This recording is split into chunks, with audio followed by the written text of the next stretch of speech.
Hello guys, you are watching part 2 of my analysis on the Genshin Impact manga, where I break down each chapter individually and analyze the story as we go. This is just to let you know that if you haven't watched the first part, you probably should, as I cover chapter 1 to 8 there, while this video will cover chapter 9 to 16, as well as provide some final thoughts on the manga as a whole. So if you haven't already watched it, I think it's gonna appear on your screen like right there, maybe? Oh. Are you gonna click it? Oh, alright. Well, oh, that's a nice subscribe button that's down there.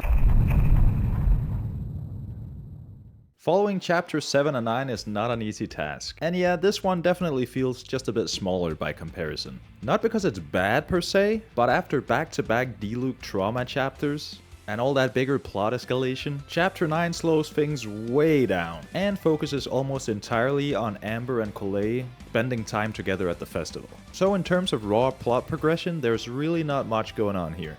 But I do think the chapter still serves an important role, because this is very clearly the calm before the storm chapter. Shit's about to go down. Most of it is just Amber and Collei walking around the festival, taking in the sights, and most importantly, bonding. And honestly, it kinda works for me. Collei slowly starts letting down her guard in a way we haven't really seen before. She starts warming up to Amber, going along with her nonsense, and even participating in festival activities with her. All while clearly being baffled by Amber's utter lack of brain activity at times. But that contrast is also what makes this chapter kind of charming. Amber is so relentlessly open, kind, and happy that Collei doesn't really know how to deal with it at times. And that makes for some really compelling character moments. And seeing her react to simple acts of warmth and kindness, like they're completely foreign to her, is kinda heartbreaking. So while this chapter doesn't do much to advance the mystery itself, it does do a lot for Collei as a character. It gives her space to feel less like the mysterious bandage girl, and more like an actual kid who's been through way too much and is only now just starting to trust someone. Outside of that, the only major plot beat we get here is Dottore sending Mr. Mustache off to Mondstadt in his place, because apparently he just can't be bothered with showing up himself. And then the chapter ends on a pretty ominous note, Collei staring nervously at a circus tent, heart pounding and all. But yeah, chapter 9 is definitely not a standout chapter in the manga, but as an emotional setup chapter, I think it does its job pretty well. It makes Collei a bit more sympathetic, strengthens her connection with Amber, and quietly builds a sense of dread right before things supposedly go horrendously wrong. So with that in mind, let's see what kind of disaster that happens in chapter 10. So we start the chapter off with, oh my god. What is that? Yeah, after seeing that, I'd be sweating too, Collei. Anyway, chapter 10 continues doing something that the last chapter already started. It keeps fleshing out Collei as a character. But this time it does so in a much more focused and also a bit more uncomfortable way. Because the manga puts her in what I imagine is the worst possible scenario for a lot of us, being peer pressured into volunteering for a circus act. In front of everyone. Absolute nightmare scenario, man. From there, she gets whisked away into this little box, while the audience watches her cough and get stabbed a million times as part of the act. Quick side note here, but I just found it funny how the manga uses the Genshin slimes in the actual circus act as well. It's a little touch, but it's one that feels very charming, especially if you played the game a bunch. It makes the whole setting feel even more recognizably Genshin, even while the emotional content of the chapters themselves keep getting just a bit darker every time. Because for Collei, being trapped in that box is no fun at all. It immediately triggers some kind of PTSD from all the abuse she's went through. And the manga doesn't really hold back here. We get some really grim flashbacks, including her being forcibly injected by the Fatui with whatever horrible stuff is now inside her. It's honestly pretty hard to look at. This whole scene just does a really good job of showing off what anxiety can feel like, where a completely harmless situation gets turned into something terrifying when someone's trauma kicks in hard enough. Everything becomes a threat for Collei and everything starts to look like another nightmare, and it gets so overwhelming for her that she grabs a knife that's for some reason inside the box, fully prepared to attack whoever comes for her. She really just does expect the worst out of people. That's what the world has taught her after all, so it's her default.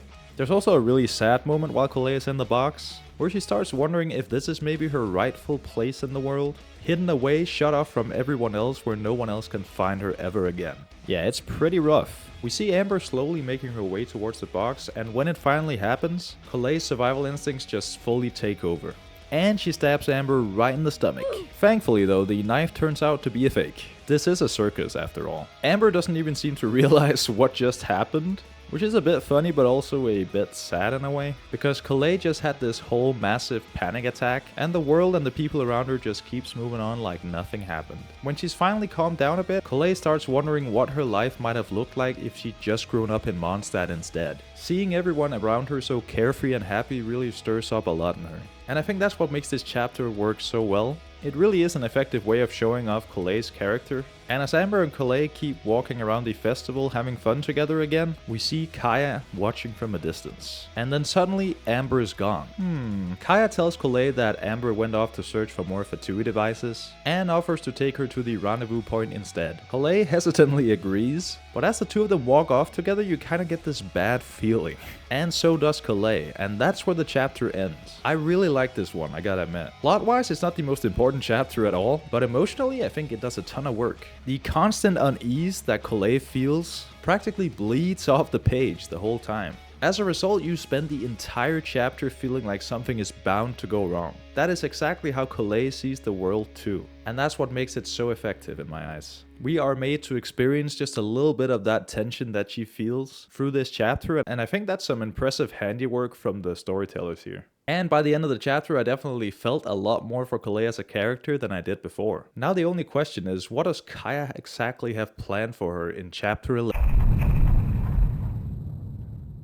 Chapter 11 is where things finally blow up. Not just in terms of action, but also in terms of the tension that has been building between Kaeya and Collei the whole time. Because here, Kaeya's sneaky little plan to expose the culprit comes into full daylight. And yeah, his suspicion of Collei is very much front and center. He's not just side-eyeing her anymore or giving a knowing smile. He is fully prepared to force the truth out of her. And if he has to, kill her. So yeah, Kaeya goes kinda hard here.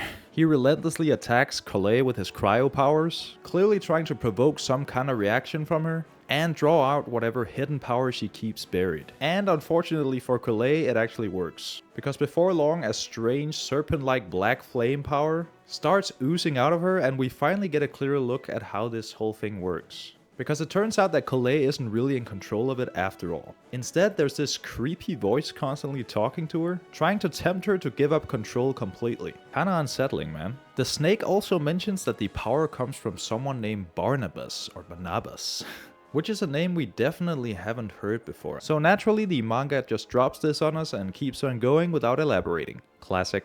There's something very sad about seeing Kaeya and Collei fight like this, because this all happens when Collei was finally beginning to trust people just a little bit. She only just started to believe that not everyone around her might want to hurt her or trick her in some way. And then Kaeya, someone she's been stuck around, just turns around and basically confirms her worst fears. From her perspective, this must feel like just another betrayal in a long line, which is just really sad. Meanwhile, Amber starts realizing that something is wrong and heads towards the giant blue light show in the sky.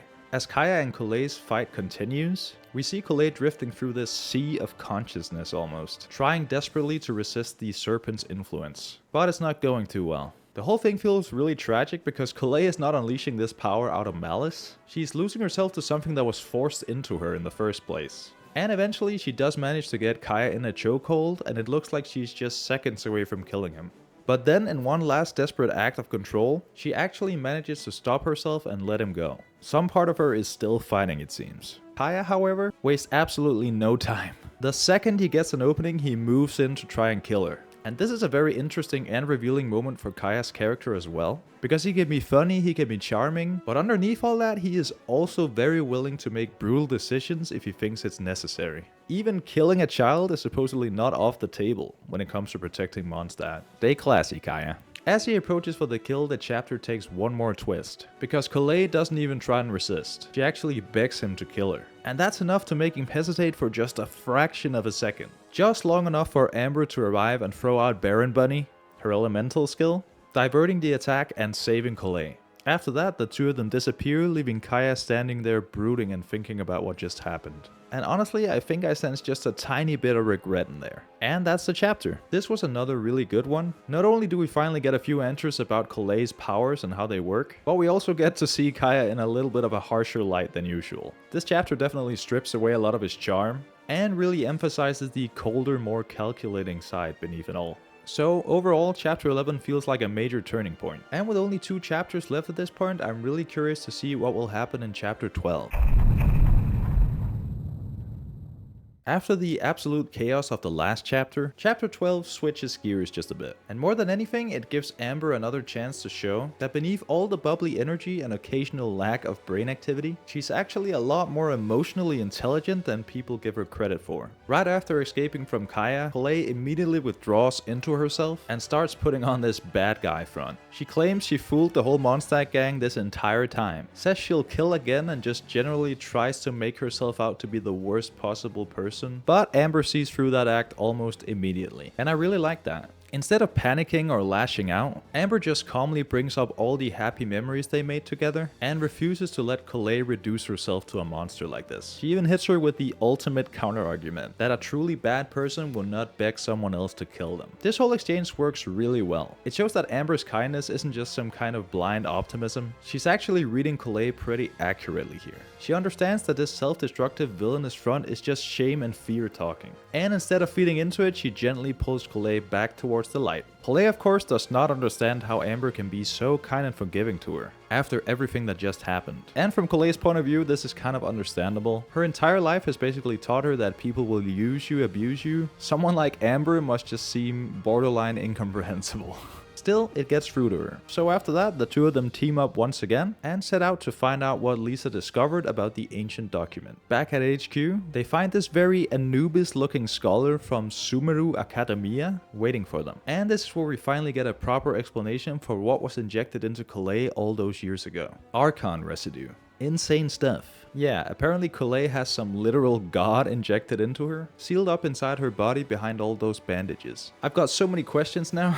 Like, where did this Archon residue come from? Was it someone who died long ago, maybe in the Archon War? Like, I'm guessing the god's name is Barnabas, but what was he the god of? So many questions, and the manga of course does not answer any of them, but it is still a very juicy reveal. Anyway, the scholar offers a treatment, but it's not exactly a cure. Instead of removing the power entirely, the plan is to seal it away deep inside Collei. And if that seal ever breaks, then the dark being inside of her will take over her body completely. Which is quite a consequence, but Collei doesn't even hesitate for a second. She agrees to the treatment immediately, which honestly shows how desperate she is to have a chance at freedom from this thing. And so the time and place for the ritual is set, the next morning at Starsnatch Cliff, which you may remember from the game as one of the highest points in Mondstadt, the place where we summoned Dvalin the first time to avoid collateral damage, and I think the principle is the same here. After that we get another awkward little Kaeya and Diluc conversation. Man, we've gotten so many of them in this manga, I love it. Over a nice refreshing glass of grape juice, which disappoints Kaeya immensely, the two of them go over recent events. Kaeya no longer thinks the Fatui is behind the Blackfire incident itself, because as he puts it, they're not stupid enough to implicate themselves so openly.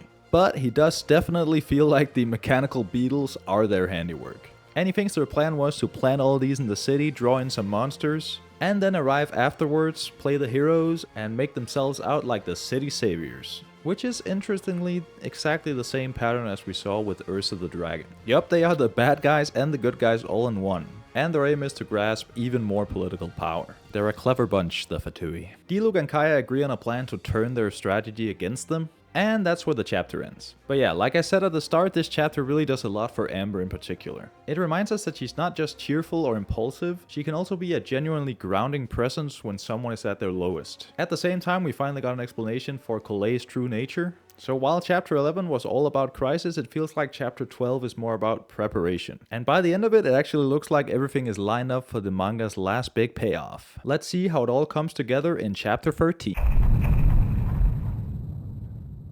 Chapter 13 is a bit of a weird finale, because for most of it, it feels like the manga is still just lining up for the big climax. The Fatui have finally arrived in Mondstadt, all the different plot threads are starting to come together, Collei's sealing ritual is about to happen, and Diluc and Kaeya's scheme is starting. So naturally, this should be the one chapter where everything just explodes, right? We'll get to that. The chapter opens with the Fatui finally strolling into town, where Mr. Mustache 3.0 is not exactly thrilled that the culprit behind the Blackfire incident hasn't been caught yet. Things escalate pretty quickly when the Fatui starts accusing Kaeya and the Knights of Favonius of sheltering the criminal. Pretty wild accusation to open with. Kaeya being Kaeya, he of course handled this in the most professional way possible, with a smooth voice and zero panic at all. He reassures the Fatui Ding Dong that the Knights are doing everything in their power to track the culprit down. But that's apparently not enough for Captain Dingleberry, so he decides he's going to find the culprit himself. Meanwhile, Collei, Amber, and the Anubis dude head off to perform the sealing ritual. And once again, the scholar from Sumeru makes it clear that this is not a perfect happy ending for Collei. If she ever uses these powers again after the ritual, the thing inside her will eventually consume her completely. As the ritual begins, we also see Kaeya and Diluc's plan start to unfold in the background. Diluc suits up going full vigilante mode and starts using the same power his father once did, essentially posing as the black fire culprit to give the Fatui someone to chase. As the ritual proceeds and we get to see the flames loosen their grip on Collei, we see what appears to be the visual mark of the sealing taking place. A funky little curse mark that appears on her neck. And I'm sorry, I just cannot look at that thing without thinking about Naruto. I can't unsee it, man. Anyway, once the ritual is done, Collei wakes up looking a whole lot healthier, with her bandages slipping off at last. She seems so much brighter and freer here, and it's honestly very nice to see. Like there might just be a genuine future for her here in Mondstadt now. But of course this nice moment only lasts about 5 seconds, because Mr. Super Mustache notices the giant light show in the background and immediately starts heading straight for it. Kaeya and Diluc notices him leaving, and it's pretty heavily implied here that the two of them knew about the ritual site all along, meaning that the whole gang was working together once again. Mr. Mustache finally arrives, Collei clearly recognizes him, and he calls this meeting a wonderful reunion. And then the chapter ends. Yep, that's it. This is the final chapter on Hoyoverse's official website, and I gotta say it's a very strange place to stop. On the one hand, Collei getting sealed and waking up in a healthier state does feel like some kind of a payoff. It is genuinely nice to see her given a new chance at life in Mondstadt. But as an ending to the whole manga, it's abrupt as hell. But I guess that's it. I mean, it's not like there's more chapters out there or anything. Okay, so maybe it's not entirely over yet. There is no official translation from MiHoYo of the remaining 3 chapters of the manga, but thankfully Genshin Impact has some amazing fans out there. And so the last 3 chapters are actually fully readable in English, you just have to search them out yourself. And as far as I can tell, the translation seems really good too. Anyway, on to the chapter. This feels like the point where the actual real climax truly begins. Amber manages to put Mustache Man to the ground, which is very satisfying to watch. She then tells Collei that they should head back together, and I really like this moment as well, because after everything that's happened, she's still treating Collei as someone who belongs beside her. She's just fully committed to helping her, and it's very nice to see.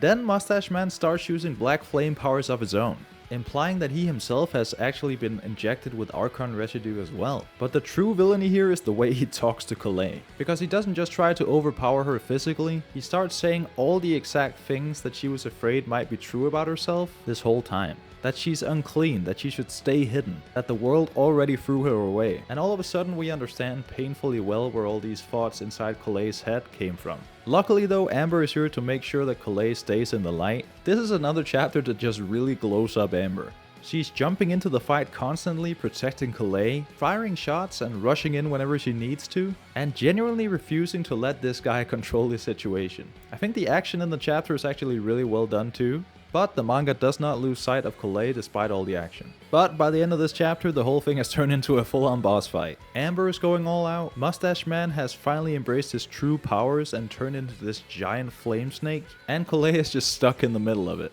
Pretty good chapter. It's way more action heavy than most of what came before it, but it still feels tied to the emotional core of Collei's story. And that's what makes it land pretty well. Let's see if that keeps up in chapter 15. Chapter 15 is where most of the major plot threads that have been established finally come together. And honestly, I was pretty impressed by how much this chapter manages to juggle at once. Because it's not just trying to end the fight, it's also trying to bring Collei's arc to an actual conclusion, give Amber one final big moment, wrap up the Blackfire plot, and somehow still leave room for Kaeya and Diluc to do their thing in the background. It's a ton of stuff, but for the most part I think the chapter really manages to pull it off.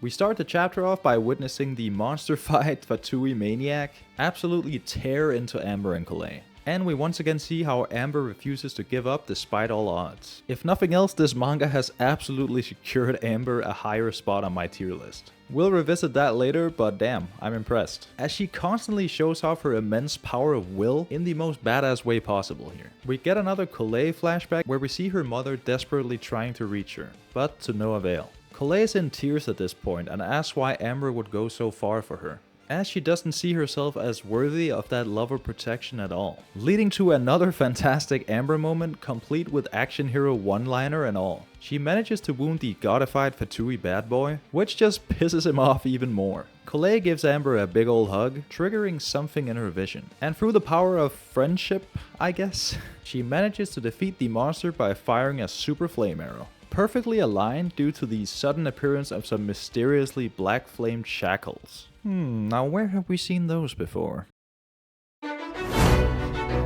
Yup, Master Diluc is here. And the evil eye on his hand appears to trigger some kind of curious reaction from Mr. Fatui. Kaeya appears encasing Diluc in ice and ordering his men to arrest the culprit of the Black Fire incident. So this was their endgame all along. Diluc takes the fall as the Black Fire culprit, clearing Collei from suspicion and giving the Fatui someone to drag away instead. We also see Kaeya giving Collei this really weird smile here, basically implying that this time he's got her back. Yeah, I still wouldn't trust him though. And then we see Diluc being shipped off by the Fatui, supposedly breaking free along the way, right? Why they didn't just remove Bro's mask right away is one thing that doesn't quite work out in my mind. But regardless, peace returns to Mondstadt as the crisis is resolved. And we get one last gag with Jean finally having enough time to deal with the Black Fire incident to absolutely no use as it's now already resolved. And there we go, that's chapter 15 over and done with. Every major plot thread has been more or less resolved at this point, so I wonder what could be left to show in the last chapter. Let's take a look at chapter 16. Chapter 16 mainly serves as an epilogue of sorts to the events of the last 15 chapters, and it also helps set up the events of the game itself. Amber and Collei part ways here in quite an emotional way, as Collei sets off on her own journey with the Anubis dude, returning with him to Sumeru. So I guess that's why we haven't seen her in Mondstadt in the game.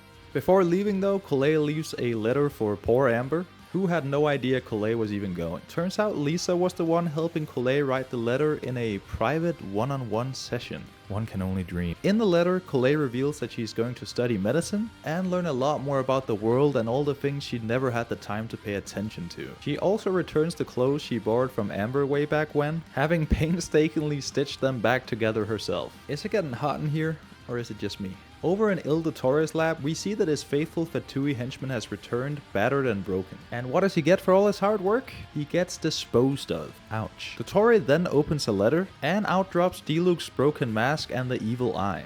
But at this point, it seems Il Dottore doesn't really care for it anymore. Back at Diluc's tavern, we meet the boys hanging out for a glass of wine.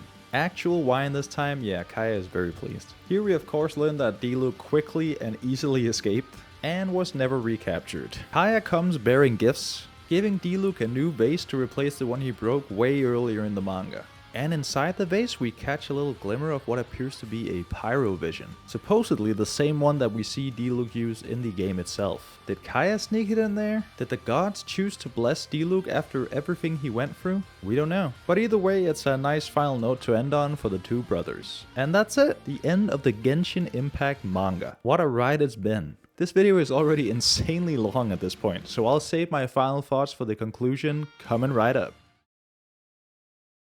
And there we have it, the Genshin Impact manga. It really was way more important than I thought. Going into this, I expected a neat little side story, maybe a few extra lore tidbits, some fun fan service for people who already love Genshin Impact, but not really anything more than that. But that's definitely not what this ended up being. Because the manga doesn't just add fluff to Genshin, it adds some context, and some important context at that. It gives us a origin story for Collei, who I assume will be important in the events to come. It finally gives us a lot deeper understanding of Diluc, his father, the evil eye, and why his relationship is as bitter with the Knights of Favonius as it is. Not only that, it fleshes out Kaeya's colder side as well, no pun intended. And it gives Amber way more time to shine than I ever expected. It doesn't just add to the characters either, it also gives us some important context on Mondstadt itself.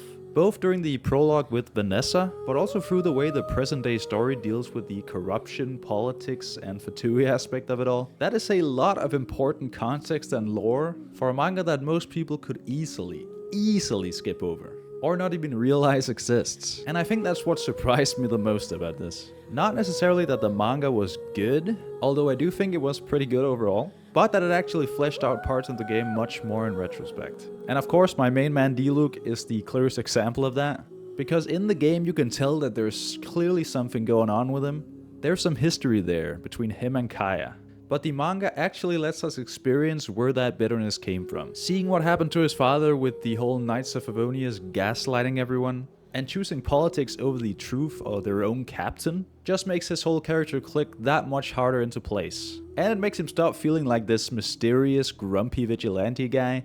Or at least it lets him justify that just a little bit. Amber might honestly be the biggest winner of the whole manga for me though, and I can't believe I'm saying that, man. Because the game introduces her in a particular way that I think a lot of people aren't really a big fan of, including myself. Don't get me wrong, she's always optimistic, sweet, upbeat, and helpful, but she's also got some quite annoying quirks that we as the audience has to contend with. In the manga though, it shows what happens when that kindness that she exudes is actually tested. She keeps reaching out to Collei when it's clear that there's something up with her, and even when Kaeya correctly identifies Collei as the culprit, it's not enough to sway her. Her resolve is just rock solid, and it's quite impressive. A lot more impressive than I gave her credit for, I'll tell you that. Yeah, we're doing a giant leap on the tier list, boys. A tier is now A for Amber. I still think that she's quite annoying at times, and that's what keeps her from S tier, but this manga just really fleshed out a character for me in a way that just makes her so much more well-rounded and well-defined. Anyway, then there's Collei, who is definitely the whole emotional core of the story.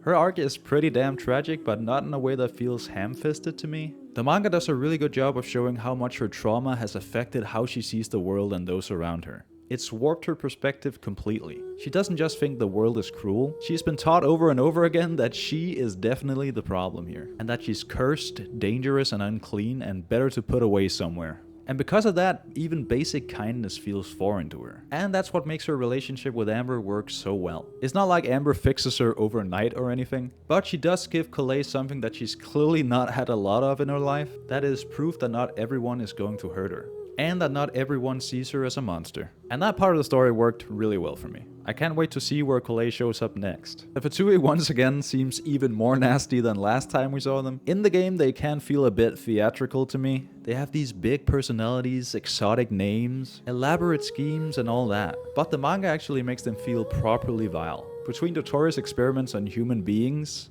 the manipulation and absolute gaslighting of Collei, the way they take advantage of and exploit political tension, and the way they manufacture chaos just to swoop in and play the hero, yeah, they feel a lot more sinister here. Moving on to Mondstadt as a setting, I think the prologue actually adds a lot to it as well. Seeing just how far Mondstadt had fallen under the Noble's reign, and how Vanessa's story ties into the city's identity as we know it from the game, remind you that Mondstadt's ideals were not just something that were given to them freely. They had to be fought for by someone.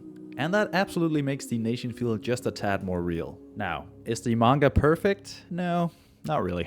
The pacing is a bit uneven at times. We've got 16 chapters to work with here, and while some chapters are absolutely packed with lore and character work, others feel more like connective tissue. Of course, you can't have full action or full character development going 24/7. Like, I understand that they had to make some concessions here, but I do still think the pacing is a bit too uneven at times. But all that said, I definitely came away way more impressed than disappointed here. Again, this isn't just a bonus side story, it feels like essential lore. That adds both meaningful depth to the major characters, to Mondstadt, and to the broader story itself. Now, do I think you need to read the manga to understand Genshin necessarily? Now, I don't think you need to read the manga to understand Genshin. Like, the game still functions without it for sure. But I do think it makes certain parts of Genshin's story hit just that bit harder, and gives the characters depth in such a meaningful way that I am really appreciative that I took the time to read it. It makes Diluc, Amber, and Collei better characters, and it makes the world feel just a bit richer and harsher than it first appears in-game. So yeah, that's it. The Genshin Impact manga is really more important than I thought.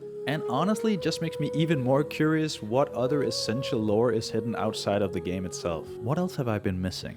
Anyway, those are my thoughts. If you made it all the way through this video, thank you guys so very much for watching. Next video will be about the game itself once again, and I can't wait to see you there. I'll see you for the next one.